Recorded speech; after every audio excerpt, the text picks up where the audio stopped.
자, 안녕하세요. 노원김입니다. 오늘도 매크로 이슈가 중요한 게 터져서 이제 영상을 촬영하게 됐고요. 지금 제일 중요한 건 이제 미국 장기채 금리가 이제 내려가고 있는데, 이 내려가는 이유를 제가 텔레그램에 올려드렸는데, 재무부에서 이제 장기채를 매입하는 걸 이제 확대한다고 했습니다. 그렇기 때문에 시중에 있는 그 국채들이 재무부로 이제 빨려 들어가기 때문에 이제 국채가 좀 희귀해지겠죠. 희귀해지면은 국채의 금액이 올라가면서 국채 금리가 내려갑니다. 그래서 이 국채를 조달하는 거 이제 단기채를 발행을 확대하면서 장기채 10년, 30년 요거를 이제 매입한다고 했거든요. 이제 매입하는 금액을 늘린다고 했고, 그로 인해서 지금 비트코인이랑 골드랑 실버가 특히 많이 올라가고 있는데, 나스닥은 오히려 빠져주는 모습이고 달러가 많이 내려가고 있습니다. 그래서 보통 달러가 내려가면 오일이 이제 문제인데, 오일은 이제 또 올라가죠. 달러가 내려가니까, 달러 가치가 내려가니까 오일의 가격은 이제 자산 가치가 올라갑니다. 하지만 지금 미국에서도 원유 재고량이 이제 발표가 됐는데, 원유 재고량은 오히려 늘었어요. 근데 이유는 알 수 없는데, 베네수엘라에서 수입을 많이 할 수도 있고, 비축류를 단기간 좀 모아놓은 것도 풀 수도 있고, 그래서 지금 10년물 국채가 좀 많이 빠지는데 4.6%까지 이제 급락을 했는데, 이전 같았으면 이게 빠지고 슬슬 올라가서 제자리 이렇게 가는 게 국채 특징이었는데, 지금 빠지고 제가 지금 계속 보고 있는데 1시간 정도 계속 횡보를 해주고 있습니다. 빠져서 올라가진 않고 달러는 이렇게 우하향하고 있습니다. 그래서 지금 보게 되면은 한국 야선 같은 경우에는 아까 3%까지 올랐다가 지금 좀 빠져가지고 2.6% 정도 유지해주고 있고, 오일은 오히려 또 상승을 해주고 있죠. 달러 가치가 내리니까. 금 같은 경우에도 이전 영상에서 말씀드렸다시피 요 하락 추세선을 돌파하면서 여기서부터 사람들 많은 ABC 1, 2, 3, 4, 5 이런 조정파를 다 거치고 나서 지금 이제 여기서부터 이 수렴하는 이 금액대에서 돌파를 해주게 되면 평행 채널 있잖아요. 하락하는 평행 채널을 돌파해주고 이 4분의 1 지점, 요점을 돌파해주면서 잠깐 지지해주고 이렇게 올라가는 모습. 그래서 여기서부터 올라가주면 이제 충격파 형식으로 올라갈 수 있는데, 지금 이번 사이클에 과연 골드가 올지 비트 이런 코인류가 많이 올릴지가 관건인데, 지금 오늘 기준으로는 골드가 조금 더 올라가고 있고, 코인의 모습보다는 골드의 모습이 조금 더 좋아 보이는 모습입니다. 왜냐면 이전에 상승에서도 골드가 좀 많았고, 지금 제일 중요한 거는 중국의 스탠스인데, 중국은 이제 골드를 좀 매입을 계속해서 하고 있다고 했고, 코인 같은 경우에는 이제 개인 거래를 금지시켜서 계속해서 미국에 반대되는 걸 하고 있는데, 이제 중국도 미국에 방미를 하잖아요. 방미를 하게 되면은 그때 스탠스, 그 이후의 스탠스가 어떻게 되는지가 중요할 것 같습니다. 그래서 일단 그 트럼프가 전쟁을 계속 일으키고 국채금리를 고공행진시키는 이유는, 이번에 제가 느낀 건 뭐냐면 미국의 소매 판매나 소비 지출이 좀 많이 줄었거든요. 소비가 준다는 거는 경기가 많이 안 좋은 거고, 10년 30년 국채 금리가 높다는 거는 이 모기지의 영향이 있거든요. 모기지는 이제 주거 비용, 주거 이자, 대출. 이제 미국 같은 경우에도 렌트를 많이 하고, 이제 장기 30년, 50년 이런 식으로 장기 하거든요. 렌트를 하거나, 우리나라보다 조금 더 이제 비용적인 면에서는 훨씬 많이 듭니다. 그래서 30년 국채 금리가 보통 모기지를 따라가는데, 이 모기지 금리가 5% 이상이면은 사람들이 소비를 하지 못해요. 소비가 위축되거든요. 그러면은 경기 둔화로 인식이 되면은 이제 금리를 인하를 할 수밖에 없겠죠. 이번에 고용도 쇼크를 줬고, 고용도 13만인가 줄어서 쇼크가 나왔고, 이제 물가는 오히려 2%대 오히려 하락하는 모습을 보여주고 있기 때문에 지금 8월달 들어서 갑자기 모든 지표가 안 좋게 나오고 있습니다. 고용도 쇼크가 나고 물가도 내려가고 이러면은 연준에서는 원래 금리 인상을 두 번을 점쳤는데, 이게 한 번도 안 한다. 내년 6월달인가? 6월달이 1회 최초로 금리 인상을 할 수도 있다라고 하는데, 보통 금리나 사이클은 이렇게 중간에 내려가다가 한번 올라갔다 이렇게 내려가지 않아요. 계속해서 내려가는데, 이게 지금 이렇게 스테이블하게 된 거지. 이 스테이블한 금리를 동결하게 만든 원인 중에 1순위가 트럼프거든요. 트럼프가 일부러 계속해서 이 타코라는 말을 만들어서 문제인데, 이 타코를 역이용해서 계속해서 이 국채 금리를 고공행진시키면서 물가를 계속해서 이제 내려갔지만 금리를 동결하게 인상할까 말까 계속 이런 분위기를 만들면서 유지시켰고, 이제 뭐 워시도 그렇고 재무부에서 이렇게 국채 매입도 하고 이렇게 물가랑 이제 갑자기 이제 이란이랑 뭐 MOU 60일이 끝났기 때문에 트럼프가 지금 협상을 전혀 안 하고 있다고는 하지만 이란 쪽에서 오히려 협상하고 있다는 메시지가 나오거든요.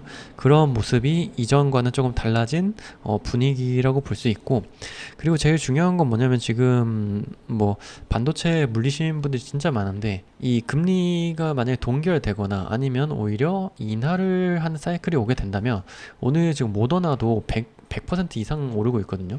이 사이클이 뭐냐면 진짜 안 좋은 건데, 경기가 안 좋고 이렇게 전쟁 나서 뭐 금리도 매크로 환경도 이렇게 불안할 때는 제일 1순위로 오르는 종목이 실적입니다.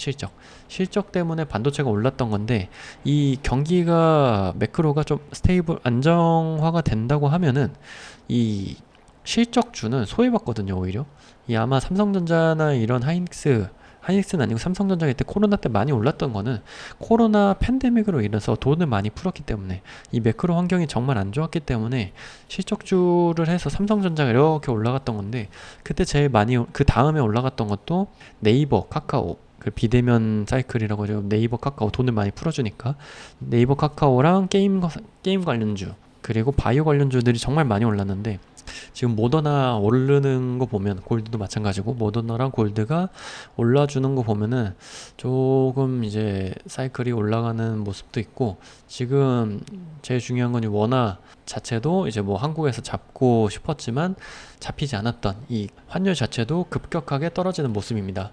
왜냐면 달러 가치가 이렇게 떨어졌기 때문에 원화 가치가 상대적으로 올라가는 거죠. 그래서 이렇게 내려가는 모습이고, 반도체가 오히려 엔비디아 같은 경우에도 이전까지 계속 올라주는 모습이었다가 오늘은 또 하락해주는 모습이고, 오라클도 내려가고 AI 데이터 산업화는 오라클도 올라가고, 오히려 애플만 이렇게 좀 내려가서 갭이 많이 있기 때문에 여기 메워주는 정도까지 올라갈 수도 있고, 테슬라도 이렇게 빌빌거리면서 못 올랐던 이 종목이 이렇게 올라가 주려고 하는 모습이고, 왜냐면 얘는 성장주, 그리고 아시다시피 일론 머스크의 팬덤이 많기 때문에 그쪽에서 이제 좋아하는 분들이 많이 매수를 하고, 그리고 코인을 대표하는 AR이 오늘은 8%나 오르고, 비트마인도 4%, 4.9%, 5% 정도 오르고 있습니다. 서클도 8%, 쿠팡도 5% 이런 식으로 올라가고 되고, 이제 소비재가 조금 오를 수도 있죠. 이렇게 되면은, 왜냐면은 지금 소비 충격이 있었기 때문에 금리 인하하고 그 트럼프가 좋아하는 돈, OBB 법안도 있고 세금 감면도 시키고 이제 뭐 돈도 풀 거기 때문에 소비재가 올라갈 수도 있다. 그래서 지금 속슬이 5%나 빠지고 있어요. 이게 원래대로라면 올라야지 정상이죠. 뭐 국채금리도 안전하고, 트럼프도 오늘 하이닉스에서 엄청난 호재의 뉴스가 나왔는데 뭐 자사주도 40조인가 20조인가 뭐 매입한다고 하잖아요. 근데 이게 진짜 아이러니한 이슈인 게 뭐냐면, 삼성전자 같은 경우에도 제가 기억하는 게 이 4만원 5만원 정도 때 삼성 일가에서 재산세인가 증여세인가 낸다고 이 주식 판다 만다 뭐 이런 식으로 얘기도 나왔었거든요. 그게 요 정도 위치에서 나왔습니다. 4만원 5만원대 나왔었고, 이렇게 쭉 올라서 10만원대 재산세 뉴스가 좀 많이 나와서 이때 뭐 좀 빠지나 마나, 저도 여기서 시즌이 뭐 1차 파동은 끝났다고 생각을 했었는데, 그 뒤에부터 뭐 전쟁 나고 계속 그러면서 반도체 섹터가 이렇게 올랐어요. 근데 이만큼 올랐기 때문에 사실상 이만큼 올랐다고 보거든요. 10만원대에서 30만원대 한 40, 그 개인이 매매해서 벌 수 있었던 거는 한 300%, 400% 정도 벌 수 있었을 것 같다고 생각하고, 저같이 이제 삼성전자를 가치주라고 생각하는 사람들은 5만원까지 내려갔을 때 그때부터 샀을 거예요. 이렇게 막 반도체 사이클이다 뭐 누가 사네 마네 이렇게 사는 게 아니고, 이렇게 오파가 점점 가파르게. 그리고 작년부터 말씀드렸던 것 같은 이번 트러픈 사이클에 차트 패턴이 원래는 3파가 이렇게 길게 나오고 5파가 이렇게 엔딩으로 나와야 되는데, 이번 사이클들은 보통 이렇게 나오거든요. 트럼프가 이렇게 해서 해먹고 급격하게 이렇게 꽂는 걸 좋아하는 것 같아요. 이게 처음에 나왔던 게 비트코인이었는데, 트럼프가 당선될 때까지 전혀 뭐 반응이나 이때는 뭐 비트코인 ETF로 이때였던 것 같은데, 이때 오르고 전쟁 쭉 하면서 트럼프가 당선이 한 11월 달이었죠. 그래서 원래는 이렇게 올랐다가 이렇게 엔딩으로 나와야 되는데, 이 트럼프 당선하면서 이렇게 올라고, 그 다음에도 이렇게 해두고 갑자기 이렇게 쭉 오르고, 원래 이렇게 나와야 돼요. 원래 이렇게 나왔다가 만약에 이쪽 차트를 보게 된다면 1, 2, 3, 4, 5 이런 식으로 엔딩이 나오는 거거든요. 근데 이번 사이클은 좀 제가 블랙록이 묻은 종목들은 되게 별로 안 좋아하는데 그런 뉘앙스를 많이 보여주고 있고, 그래서 지금 삼성전자, 하이닉스 물리신 분들이 조금 조심을 해야 될 위치라고 보고 있고, 자사주 매입은 정말 좋은 호재인데 이게 하필이면 이쪽에서 나와서 문제죠. 보통 호재는 이렇게 오를 때는 호재가 잘 안 나오거든요. 요런 위치에서는 악재만 나옵니다. 뭐 재산세 나오고 뭐 반도체 어쩌고 저쩌고 막 이러면서 이런 뉴스가 보통 이렇게 슬슬슬슬 기관들이나 이제 뭐 세력들이 매집할 때 나오고, 이 위에서 보통 뭐 포모를 일으키는 뭐 영업이익 최대 막 이런 식으로 막 현금 전 세계 1등 막 이런 식으로 나오면서 엄청 띄워줍니다. 이 각도. 그래서 이쯤에서 나오는 자사주 매입 이슈는 호재라고 생각하기 좀 애매한, 왜냐면 이게 진짜 호재는 갈리면 안 돼요. 의견이 갈리면 안 되는데 자사주 매입을 한다는 건 좋은 거죠. 어떻게 보면 주가 부양 수단이기는 한데 이 위치에서 나왔다는 것도 저는 별로 안 좋아할 뿐더러, 이게 자사주 돈을 많이 벌었는데 사람들이 주가 부양을 하기 위해서 자사주 매입을 요구를 했었고, 주가 부양 수단으로 하이닉스에서 선택한 게 자사주 매입인데, 사실 이 자사주 매입이 이때 올랐을 때 나오면 모르겠는데 항상 뭐 노조랑 성과급 얘기를 하다가 그 성과급 주지 말아라, 뭐 노동자에 비해서 투자자들이 돈을 더 적게 번다, 배당금이 성과급보다 뭐 반의 반토막이다, 뭐 이런 뉴스가 나오니까 마지못해 준 거거든요. 그리고 이 자사주를 매집해서 소각을 한다고 하는데 이 성과금도 이제 주식으로 줄 거기 때문에 이 뒤에 풀리는 물량이 상당히 많을 거거든요. 그리고 자사주 매입을 하면 이 밑에서 매입을 하겠죠. 이때 매입한다고 해가지고 이때 비쌀 때 회사에서 매입을 하겠습니까? 이때 매입을 해서 언제 어느 기간 동안 매입을 할지 모르겠는데, 이전에도 말씀드렸다시피 이때 횡보했던 기간이 6개월이거든요. 그래서 최소 여기 8월부터 시작해서 이 저점을 찍었다고 생각하는 이 위치, 8월 저점은 아니고 이게 하락을 멈췄다는 위치, 그러니까 8월이기 때문에 여기서 6개월 횡보하게 되면 내년 2, 3월 정도까지 횡보를 하지 않을까 싶기도 하고, 일단 말씀드린 대로 이 매물대에 물린 매물들을 해소를 못했거든요. 해소를 못했다는 게, 보통은 선물 옵션 있는 종목들은 이런 걸 터트리고 가야 된단 말이에요. 여기까지는 진짜 순식간에 털었어요. 왜냐면 올라가는 속도보다 내려오는 속도가 훨씬 빨라야 되는데 좀 애매하게 비슷하게 올랐거든요. 그리고 올라갈 때 이렇게 파동을 그리면서 올라가는데 내려올 때는 그냥 꽂았는데, 이게 장외시장이 문제예요. 장외시장. 그리고 오늘 오른 것도 종가 마지막 이렇게 종가 장이 마감한 이후에 나왔잖아요. 진짜 악질이라 생각하고 회사도 뭐 한통속이라고 생각을 합니다. 저는 뭐 항상 그렇지만, 이게 세력이 가지고 놀라면 이 대주주가 뭐 누군지는 모르겠으나 대주주의 승인이 있어야 됩니다. 무조건. 그게 회사의 오너일 수도 있고, 아니면은 뭐 회사 물량을 쥐고 있는 뭐 사모펀드나 뭐 이런 데일 수도 있고, 그렇기 때문에 이거는 뭐 국내 시장에서도 항상 있었던 거고, 보통은 대주주가 뭐 40%, 50% 들고 있는 코스닥 상장사도 많기 때문에 뭐 그런 회사랑 컨택 해가지고 세력들이, 그러니까 돈이 많은 세력은 아니고 뭐 그런 한탕 해먹는 세력들이 있거든요. 세력주라고 하죠. 그래서 그런 종목들도 뭐 회사랑 컨택을 해서 담당자라던가 아니면 보통은 대주주랑 직접 미팅을 해서 그렇게 하는 경우가 상당히 많습니다.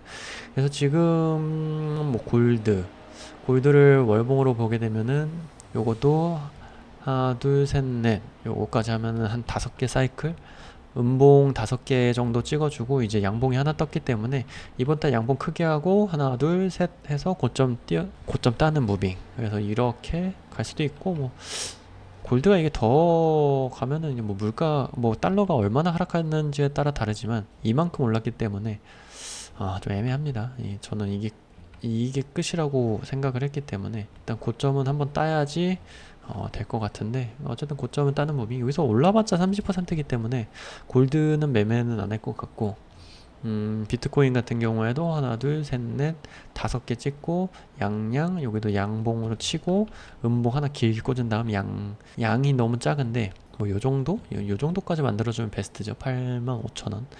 여기가 85,000원이니까 이 85,000원 요 언저리 해주고 지금부터 85,000원이면 30%니까 다음 달에 50%딱 하면은 12만이네요. 이렇게. 그래서 그러면은 9월 달. 그래서 9월 달에 클라리티 있으니까 그 기대감으로 조금씩 올려먹고 그 다음에 중간 선거 10월 달이니까 뭐 10월, 11월 이렇게 이 트럼프의 특징인데 트럼프 시즌 특징인데 이게 시원하게 못 가거든요. 애매하게 이렇게 딴다고 하면은 이번 시즌 그러니까 올해 고점 11월 12월 중간 선거 때를 맞춘다고 하면은 11월까지 뭐 15만 정도 뚫어주고 뭐 12월 산타랠리 안 온다고 치면은 12월 쉬고 1, 2, 3까지 해서 한 20만 달러? 뭐 그 정도 예상이 되지 않을까 싶습니다. 그리고 코인은 진짜 오르면은 한 2주, 아니 2주, 한 3, 그 두 달, 6주 정도, 6주에서 8주 정도 상승을 크게 해주거든요. 그래서 이런 봉이 꼭 껴있어요. 이런 봉. 이게 지금 8만에서 11만까지 갔거든요. 거의 40%. 항상 그렇습니다. 항상. 여기도 보면은 뭐 한 5만대에서 7만까지 40%. 이렇게 살짝 이 고점 있잖아요. 고점을 살짝 올려주는. 여기도 보면 하나, 둘, 셋, 넷. 4달 만에 요 4만대에서 이제 8만, 7만, 8만 두 배가 금방 가거든요. 그래서 여기서 지금 두 배 가면 13만이기 때문에 딱 중간 선거까지 요 정도, 요 언저리 13, 15만. 그때 만약에 경쟁해서 올라가는 종목이나 자산군이 없다고 하면은 코인이 조금 더 오를 거고 뭐 20만까지 가면은 뭐 좋죠. 저는 뭐 비트랑 이더 좀 많기 때문에 그래서 이더 같은 경우에도 보면은 순식간에 오릅니다. 순식간에 이게 2000에서 4000까지 두 배가 한두 달 만에 오르기 때문에 지금 여기가 지금 2000만 뚫어주고 한 2500? 이번 달에 2000%거든요. 그렇게만 해도 지금부터 20%이기 때문에 요 정도만 뚫어주더라도 다음 달에 그냥 뭐 이렇게 올라가도 뭐 할 말 없습니다. 사실 뭐 이게 하락한 게 고점부터 저점까지 지금 뭐 4000, 5000에서 2000까지 올랐고 이게 자산 뭐 S&P랑 비교해 놓은 게 있었는데 S&P는 지금 계속 올라가는데 이더는 이 틀에 갇혀서 지금 변동이 없거든요. 변동이 2001년부터 그래서 5년 동안 가격이 변동이 없는 종목이기 때문에 이런 종목이 한번 올라가기 시작하면은 정말 가파르게 오릅니다.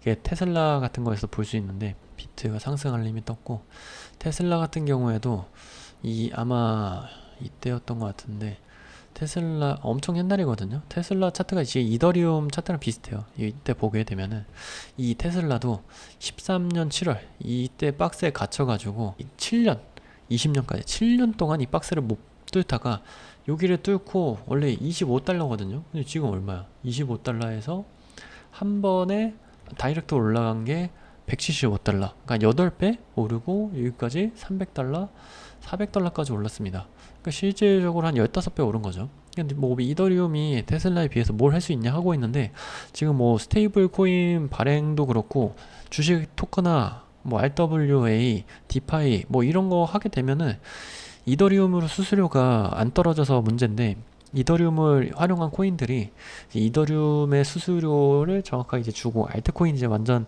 뭐 싸그리 망한다던가 많이 사라지게 된다면은 이더리움으로 다시 수수료가 많이 올라갈 수밖에 없기 때문에 많이 오를 수 있다고 생각을 하고 있습니다. 그래서 반도체 물리신 분들이 보통 이때 비트코인이 하락할 때 반도체가 이때 많이 올랐거든요. 지금 코인이 25년 10월 달부터 하락을 했고 하이닉스 같은 경우에도 25년 10월 이때거든요. 25년 10월. 그래서 지금 코인 물린 사람들은 반도체 뭐 맛도 못 봤단 말이에요. 왜냐면 제가 이걸 아는 게 뭐냐면 제가 삼성전자 5만원 때 비트랑 이더가 한 번만 더 이제 고갱을 해주면은 그냥 싹 다 팔고 여기에다가 삼성전자 그냥 평생 배당주로 사야 되겠다 하고 5만부터 이제 사기 시작했어요. 5만 깨질 때부터 이제 사기 시작했는데 1차 매수하고 이렇게 올랐거든요. 제가 이게 평생의 한이 될 것 같습니다. 이때요. 25년 10월. 이때부터 이렇게 올랐단 말이에요. 그래서 저도 비트코인에서 이제 반도체 삼성전자 가치 투자 이게 원래 배당을 많이 주기 때문에 삼성전자로 자산을 옮기려고 했는데 이게 한번 올라가지 못하고 바로 꼬꾸라져서 저도 맛을 못 봤어요. 근데 지금 만약에 삼성전자나 하이닉스에 물리신 분들이 비트코인이 이제 여기서부터 이렇게 올라가잖아요. 그러면은 이게 물려서 자산의 이동을 하지 못하는 분들이 많아요. 그리고 제 주변에서도 제가 이때 좀 많이 팔라고 했을 때 이때 판 사람들이 이더리움 매집하신 분이 많거든요. 이때 지금 뭐 25년 26년 6월 뭐 저는 이때부터 계속 매도를 하라고 했어요. 이 횡보 때부터 이상하기도 하고 그 제가 말씀드렸다면 이 갭이 너무 많았거든요.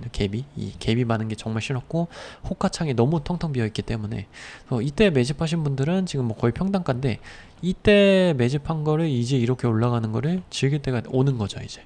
그래서 자산 운영 사이클 코로나 때 제가 항상 예를 많이 드는데 왜냐면 이게 최근에 제일 뭐 4, 5년 전에 있었던 사이클이기 때문에 그때를 한번 되새겨 보신다면은 그때 뭐 시장에 참여하셨던 분들은 이 순환매장을 어떻게 이겨나가야 되는지 아마 아실 거예요. 그래서 제가 주식하는 사람들한테도 해외 선물을 모의 투자를 통해서라도 항상 연습을 하라고 말을 하고 있고 지금도 뭐 ETF 같은 거 해서 롱숏 하잖아요. 옛날에 코로나 때는 속슬이랑 SOXS 이게 유행이었거든요. 지금은 하이닉스 삼성전자 위아래 롱숏도 하고 삼성전자 이 단일 ETF로 롱숏 위아래로 하는데 이 그냥 하지 않잖아요. 2배, 3배로 하잖아요. 속세도 3배니까. 그렇기 때문에 이게 진짜 위험하거든요. 2배, 3배. 이게 자산 시드의 2배는 그냥 이게 등락률이 똑같은데 이 등락률 2배는 진짜 음해복리거든요. 그 구조를 아는 사람들은 절대 하지 않는 구조기 때문에 조금 주의를 하셨으면 좋겠고 지금이라도 늦지 않았으니까 조금 자산 배분을 조금 해 놓으셨으면 좋겠어요. 이게 보통은 주식, 그러니까 가치주 실적이 높은 실적 플러스 가치주 플러스 이거에다가 보통 뭐 골드, 실버는 제가 별로 추천을 안 해드리는 골드, 비트코인, 채권 뭐 이런 식으로 있는데 저 같은 경우에도 지금 옛날에는 뭐 코스닥 많이 했었는데 지금 뭐 장기 투자 이제 시드를 분배를 했을 때 나스닥 커버드 콜 해놓고 비트코인, 골드 그리고 채권 주식 이런 식으로 분배를 해놨거든요. 그러니까 이게 이렇게 해놔야지 어디에서 어디로 이렇게 자산이 굴러가는지를 알 수 있습니다. 자산 포트폴리오 구성은 그런 식으로 하는 거고 이 위아래를 알 수 있는 거는 어쨌든 선물을 통해서 이 롱숏을 쳐봐야 돼요. 그러니까 롱만 치다 보면은 숏 자리가 안 보이거든요. 숏을 쳐봐야지 이게 숏 칠 자리가 아니고 롱으로 전환이 되겠구나 이런 자리를 알 수 있기 때문에 모의 투자를 통해서 꼭 연습을 해보셨으면 좋겠고 뭐 모네타가 수수료가 싸기 때문에 모네타를 하셨으면 좋겠습니다. 그리고 뭐 자동 매매나 좀 시드가 크신 분들은 그 전용 계좌를 또 만들어 드릴 수 있기 때문에 그쪽으로 연습을 하시면 되고 전용 계좌로 하시는 분들은 지금 한 5만 불? 2분 정도 계시는데 5만 불 정도 하시는 분 5만 불 이상 하시는 분들은 그 보통 시스템 트레이딩 하시다가 뭐 제 거 영상 보시다가 오신 분들도 있고 뭐 개인적으로 하시다가 인피녹스나 이런 거 좀 비싸가지고 다른 거래소가 비싸서 오신 분들도 있고 그런 경우엔 텔레그램 통해서 연락 주시면은 뭐 안내를 해드리겠습니다. 영상 끝까지 시청해 주셔서 감사드리고요. 여러분의 성공을 진심으로 원합니다. 감사합니다.